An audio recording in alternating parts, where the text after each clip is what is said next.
నిజం నిప్పు లాంటిది.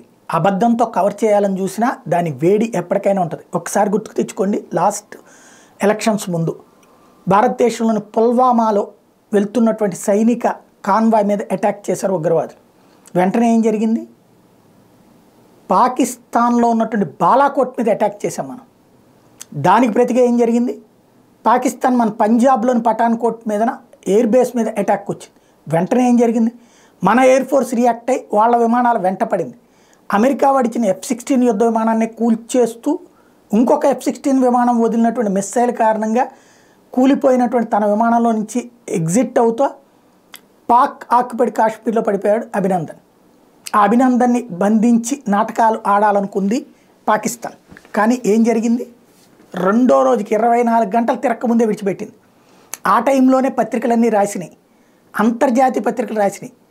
అమెరికా, సౌదీ అరేబియా, దుబాయ్ ఎవ్వడి చేత రికమెండేషన్ చేయించిన మోడీ పట్టించుకోలేదు. మొత్తం మిస్సైళ్ళన్నీ అటు పక్కన పెట్టాడు. వణికి సచ్చింది పాకిస్తాను. రాత్రిపూట్ల కరెంట్ ఆపేసి కూర్చుంది, భయపడిపోయి సచ్చింది అన్నటువంటి. అప్పుడు మన రాష్ట్రంలో మన దరిద్రం కొద్దీ అప్పుడు మోడీ మీద వ్యతిరేకించే పరిస్థితుల్లో తెలుగుదేశం ఉంది.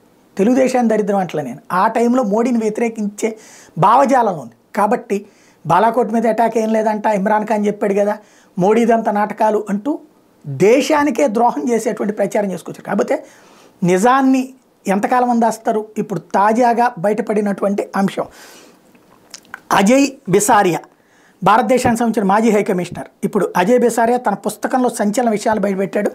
ఆనాడు భారత్ బాలాకోట్ మీద ఎయిర్ స్ట్రైక్ చేసిన తర్వాత జరిగిన డాగ్ ఫైట్లో అభినందన్ వర్ధమాన్ని పాక్ ఆర్మీ పట్టుకున్నటువంటి నేపథ్యంలో అభినందన్ వర్ధమాన్ని పాక్ ఆర్మీ పట్టుకున్న వెంటనే భారత ప్రభుత్వం పాకిస్తాన్పై దాడికి సిద్ధమైంది.